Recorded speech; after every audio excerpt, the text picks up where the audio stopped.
Hey everyone. Um,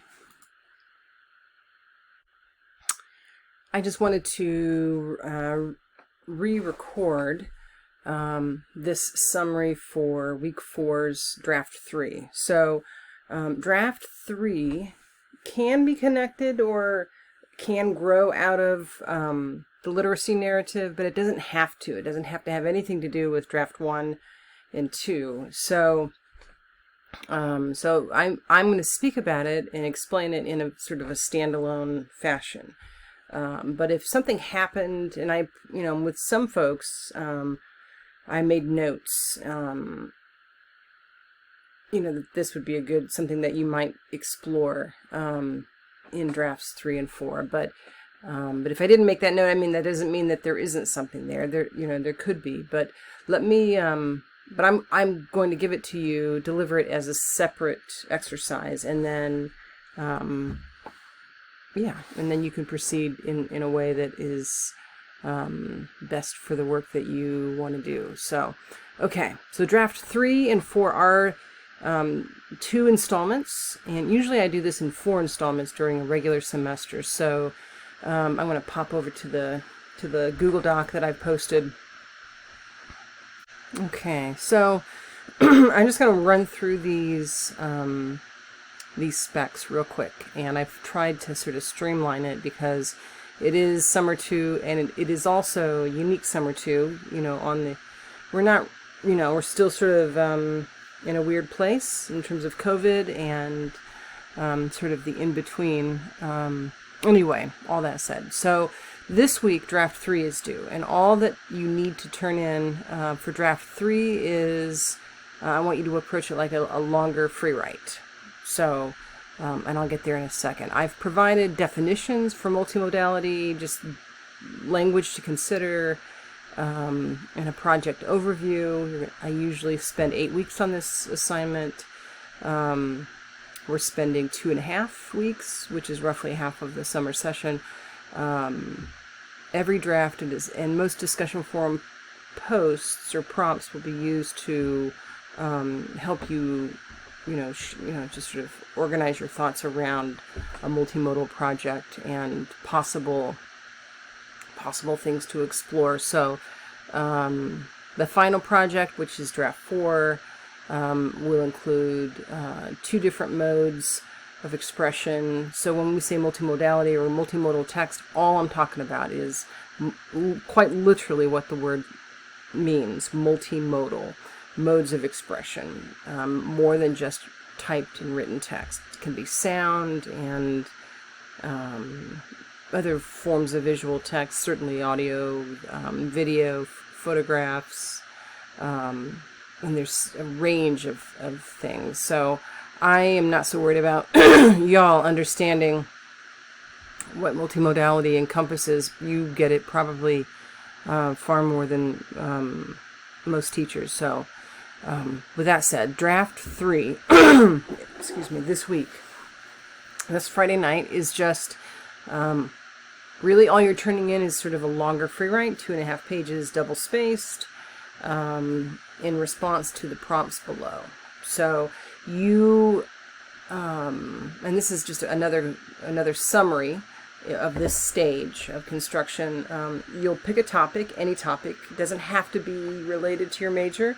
In other sections, that's sort of a mandatory part, and I think I hate limitations, so it can be anything. And never underestimate the power and importance of distractions. I'll just say that. So, and I'll kind of give you an example in a minute.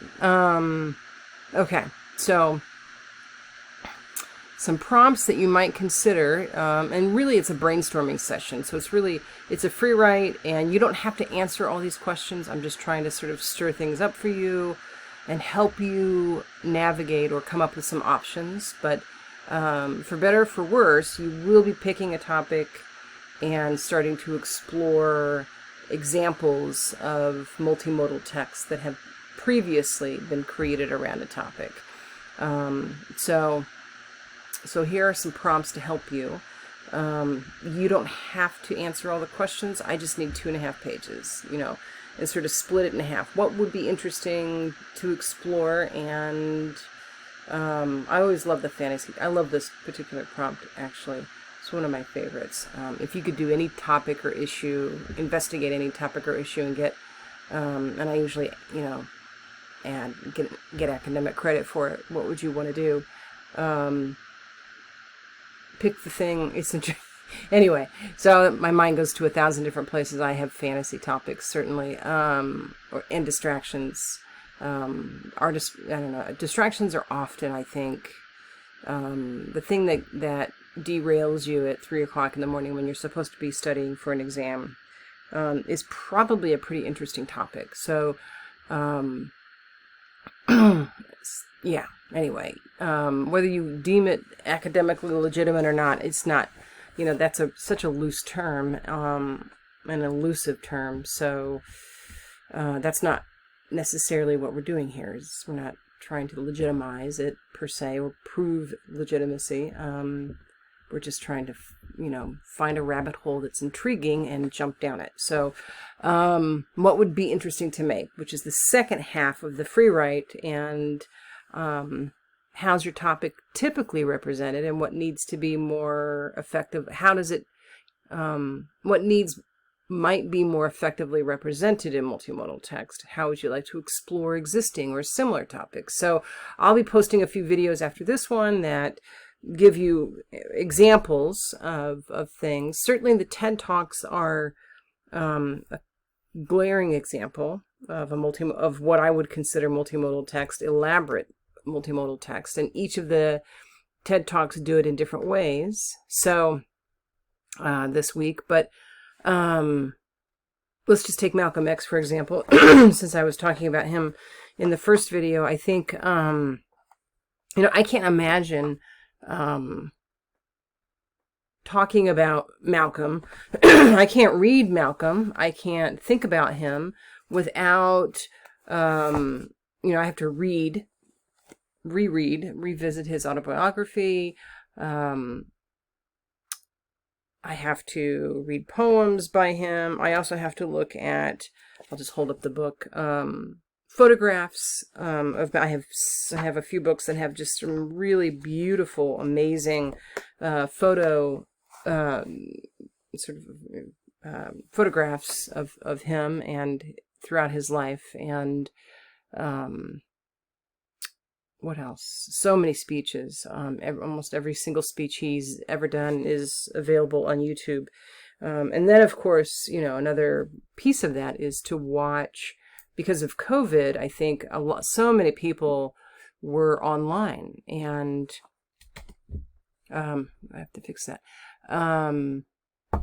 And people that you normally wouldn't have access to seeing in a big venue because of cost or location, because of COVID, so many people went online. And of course, his daughters, he has a few daughters who are very active, and I think one of them is a UN ambassador to maybe Brazil. I can't, or Bursa, I can't remember. Anyway, one of them is a UN ambassador, the oldest. But his, I want to say one of the middle, he had 6 daughters, so it's hard to count. I think the third or the fourth, one of the middle children, his middle daughters, Ilyasha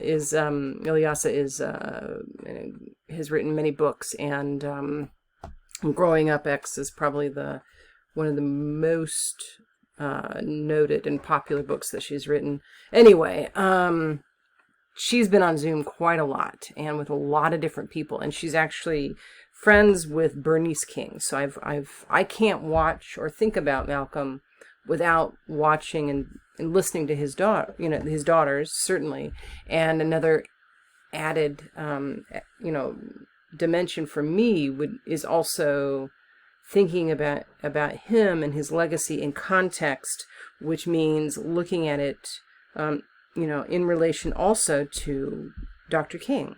And so it's interesting to see those two women in a Zoom call talking to each other. That really changes the way that I hear both men but they're both of their fathers and their mothers.